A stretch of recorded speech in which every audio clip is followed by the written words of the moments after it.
출동 전.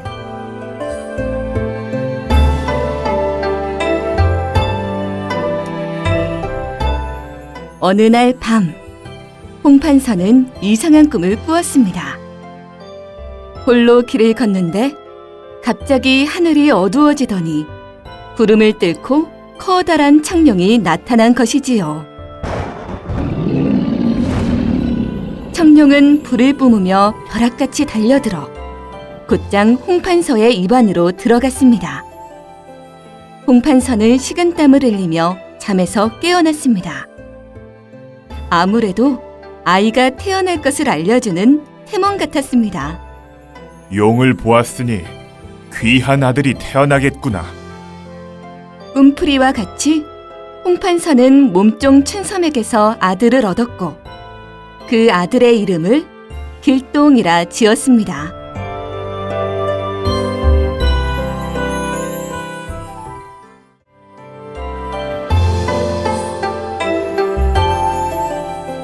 길동은 서자의 신분이었습니다. 본부인이 아닌 다른 여인에게서 얻은 아들을 서자라 하지요. 서자는 아버지를 아버지라 부르지 못하고 형을 형이라 부르지 못하였습니다. 또 아무리 공부를 잘해도 벼슬은 할 수 없었습니다. 길동은 자신의 처지가 한스러울 때마다 주문을 외우고 구름 타는 법을 익혔습니다. 가슴이 터질 듯 괴로울 때마다 말을 달리고 활을 쏘았습니다. 그렇게 도술과 무술을 갈고 닦으니 감히 누구도 따라올 수 없는 솜씨를 갖추었습니다.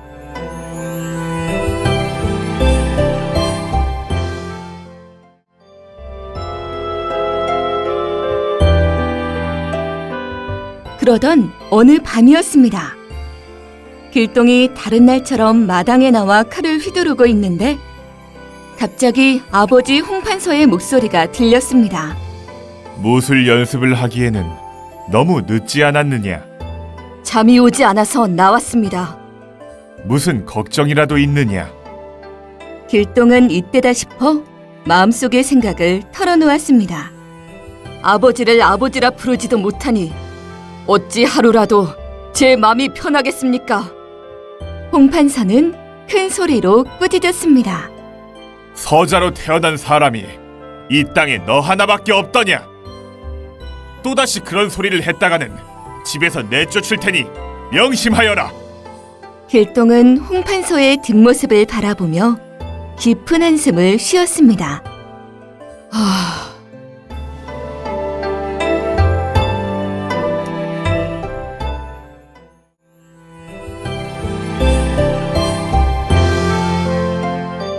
홍판서는 본부인 외에 초란이라는 또 다른 첩을 두었습니다. 초란은 길동을 유난히 미워하여 점을 치는 무녀와 무서운 일을 꾸몄습니다. 며칠 뒤 무녀는 초란이 시킨 대로 홍판서를 찾아갔습니다. 제가 길을 가다 우연히 둘째 아드님을 뵈었습니다. 제 평생 그처럼 뛰어난 관상은 처음 봅니다. 한데 무녀는 주위를 살피고는 조심스럽게 말을 이었습니다. 둘째 아드님을 그냥 두면 장차 집안이 망하게 될 것입니다. 홍판서는 뛰는 가슴을 애써 가라앉히더니 지금 한 말은 우리만 아는 비밀로 해야 하네. 하고 돈꾸러미를 건넸습니다. 하지만 그것뿐 길동을 혼내지도 내쫓지도 않았습니다. 실망한 초라는 이를 갈았습니다. 내 기필코 길동을 없애리라!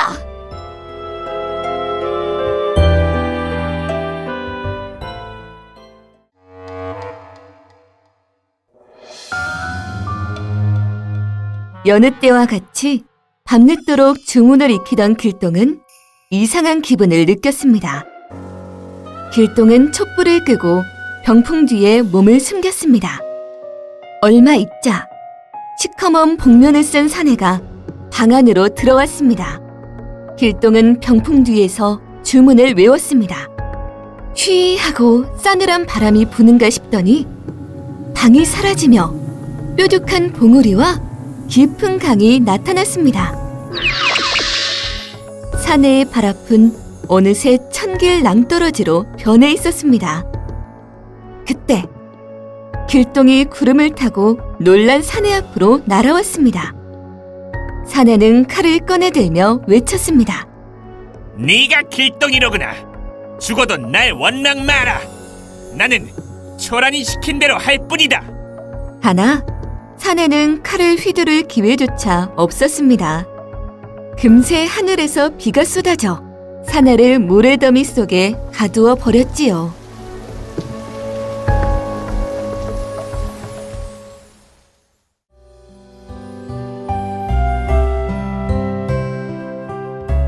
길동은 더는 집에 머물고 싶지가 않았습니다. 아버지와 형을 제대로 부르지 못하는 것도 억울한데 초란의 계략으로 죽을 위기까지 겪었으니까요. 길동은 홍판서를 찾아가 집을 떠나겠다고 말했습니다. 무슨 일이 있었느냐? 길동의 눈에 눈물이 맺혔습니다. 하지만 길동은 초란의 이름을 입에 올리지 않았습니다. 홍판서는 더는 이유를 캐묻지 않고 이렇게 말했습니다. 내 마음이 아픈 것을 내 모를 리 있겠느냐? 길동아, 오늘부터 나를 아버지라 불러라. 아버님, 저의 소원을 들어주셨으니 이제 죽어도 좋습니다. 부디 건강히 오래오래 사십시오. 길동은 어머니에게도 작별 인사를 했습니다. 아들아, 너를 보내고 내가 어찌 살겠느냐. 길동은 그저 눈물만 흘리며 어머니 방을 나왔습니다.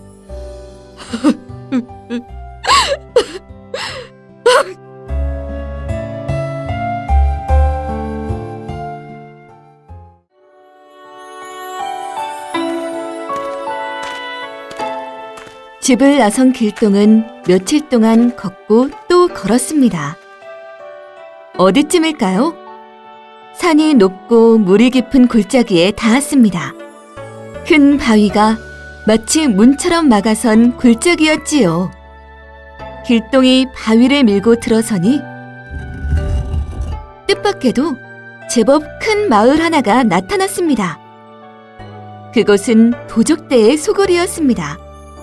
마침 도적들은 커다란 돌을 가운데 두고 우두머리를 뽑고 있었습니다. 저 돌을 들어올리는 자가 이제부터 우리 두목이다. 누가 먼저 들어보겠나? 길동이 당당하게 도적들 앞에 나섰습니다. 나는 홍길동이라 하오. 내가 저 돌을 들어보겠소.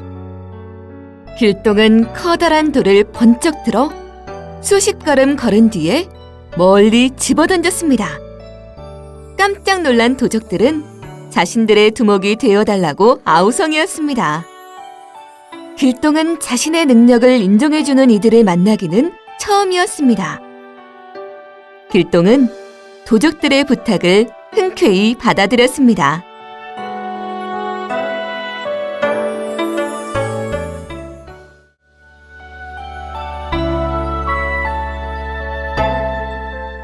길동은 도적들에게 무술을 가르쳐 주었습니다. 도적들이 제법 무술에 익숙해질 무렵 길동이 도적들을 불러 모았습니다. 이제 우리의 힘을 보여줄 때가 되었소. 내일 함경감사가 머무는 관할을 습격합시다. 순간 주위가 조용해졌습니다.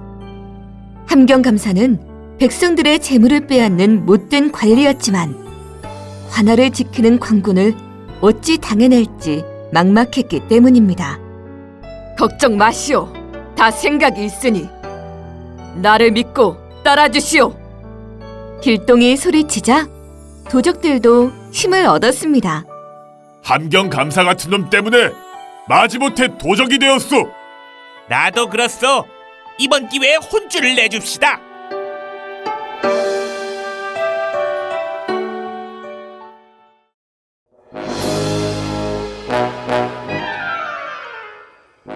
밤이 깊었습니다. 길동은 부하들을 관아 주변에 자리 잡게 했습니다. 길동의 신호에 부하들은 손에 들고 있던 횃불을 힘껏 던졌습니다. 관아 곳곳이 순식간에 불길에 휩싸였습니다. 불이다! 불이야!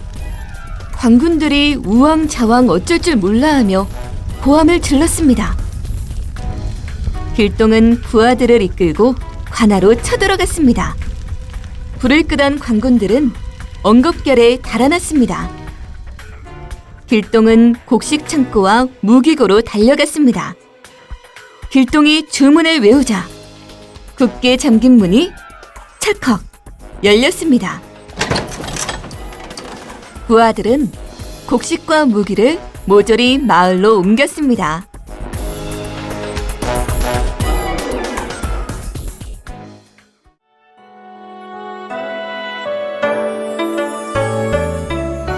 길동은 마을로 돌아와 잔치를 열었습니다. 잔치가 무르익을 무렵 길동이 자리에서 일어났습니다. 이 나라에는 함경감사처럼 못된 수령들이 참으로 많소. 앞으로 이들의 곡식과 재물을 빼앗아 힘없고 가난한 백성들에게 돌려주려 하오.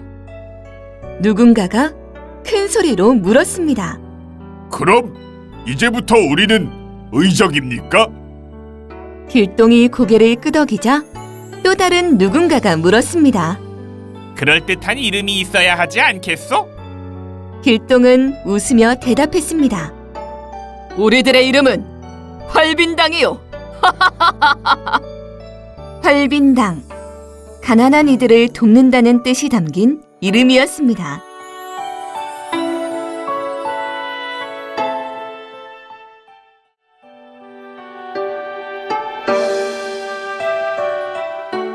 며칠 뒤에 길동은 지프로 허수아비를 만들었습니다. 허수아비 7개를 만들어 주문을 외우자 부하들 앞에 7명의 홍길동이 서 있었습니다. 길동은 허수아비 홍길동들 사이로 뛰어들었습니다. 부하들은 누가 길동이고 누가 허수아비인지 도무지 알아낼 수가 없었습니다. 다음 날부터 팔도 방방곡곡에 길동이 나타났습니다. 8명의 길동은 도수를 부려 못된 관리들의 재물을 빼앗고 부하들은 그 재물을 백성들에게 고루 나누어 주었습니다. 백성들의 재물을 빼앗아 제 배만 채우던 못된 벼슬아치들은 하나같이 겁에 질렸습니다. 반면에 백성들의 얼굴에는 웃음이 끊이지를 않았습니다.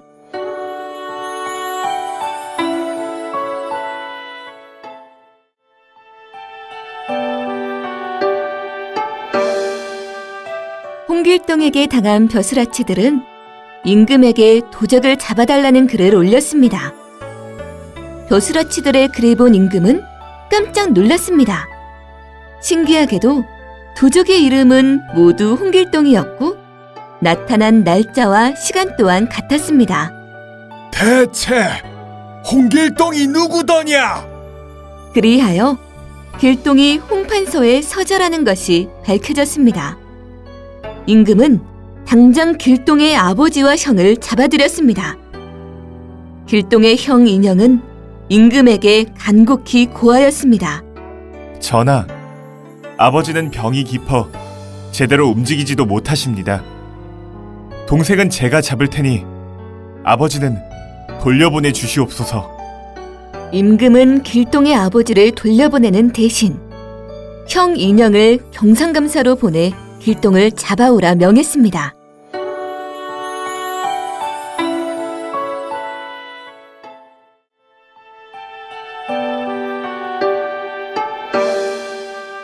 길동아, 너 때문에 아버지는 병에 걸리셨고 우리 집안은 사라질 처지가 되었다. 스스로 죄를 뉘우치면 집안도 살 것이고 너의 죄도 줄어들 것이니 어서 모습을 드러내라. 경상감사가 된 형 인형은 곳곳에 방을 붙이고 초조하게 길동이 나타나기만을 기다렸습니다. 얼마 뒤에 누군가 나귀를 타고 관아 앞에 나타났습니다. 홍길동이 왔다 일러라. 인형이 밖으로 나와 보니 정말 기다리던 길동이었습니다. 길동은 머리를 숙였습니다. 이 아우를 묶고 한양으로 보내십시오.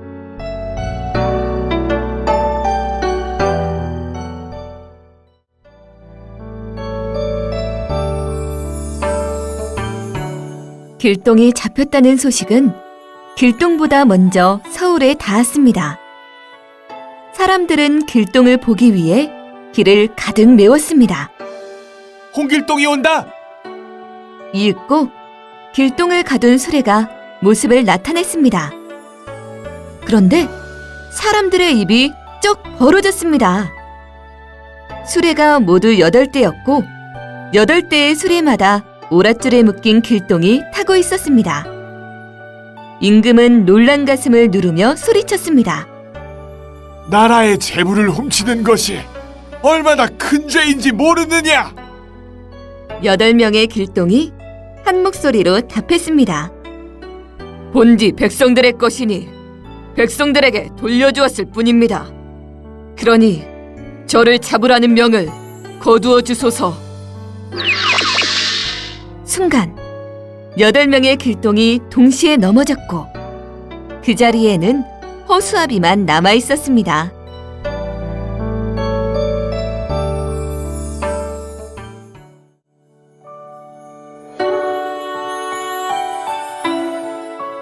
결국 임금은 길동을 잡아오는 사람에게 많은 재물을 내리겠다고 널리 알렸습니다. 많은 사람이 길동을 잡으려고 나섰습니다. 하지만 잡기는커녕 길동을 본 사람도 없었습니다. 그즘 궁궐이 있는 한양거리에 방이 붙었습니다. 저 홍길동을 잡을 방법이 하나 있습니다. 병조판서 벼슬을 내려주시면 스스로 찾아가겠습니다. 병조판서란 군사를 이끄는 벼슬 가운데 으뜸 벼슬이었지요. 이번에는 한양 거리에 임금이 낸 단문이 붙었습니다. 길동에게 병조판서를 맡기겠다는 내용이었습니다. 약속한 대로 길동이 궁궐로 걸어 들어왔습니다. 하지만 숨어있던 병사들이 몰려와 길동을 꽁꽁 묶었습니다. 길동은 순식간에 줄을 풀고는 하늘로 올라 구름을 타고 말했습니다. 전하, 이제 병조판서 벼슬을 내려주시옵소서. 임금은 도저히 길동을 당해낼 수 없다는 것을 알았습니다. 알겠다. 그대에게 병조 판서 벼슬을 내리겠다.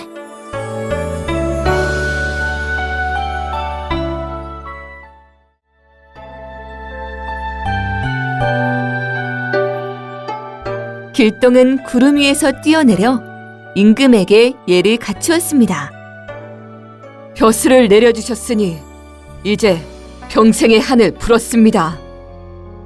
임금은 그제야 안심하며 길동에게 물었습니다.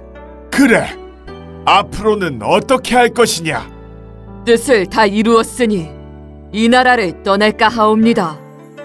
길동은 임금에게 큰 절을 올리고 다시 구름 위에 올랐습니다. 임금은 길동이 하늘 저편으로 사라지자 신하들에게 일렀습니다. 비록 도적이기는 하나 훌륭한 마음을 지녔도다. 이제 더는 길동을 쫓지 말아라.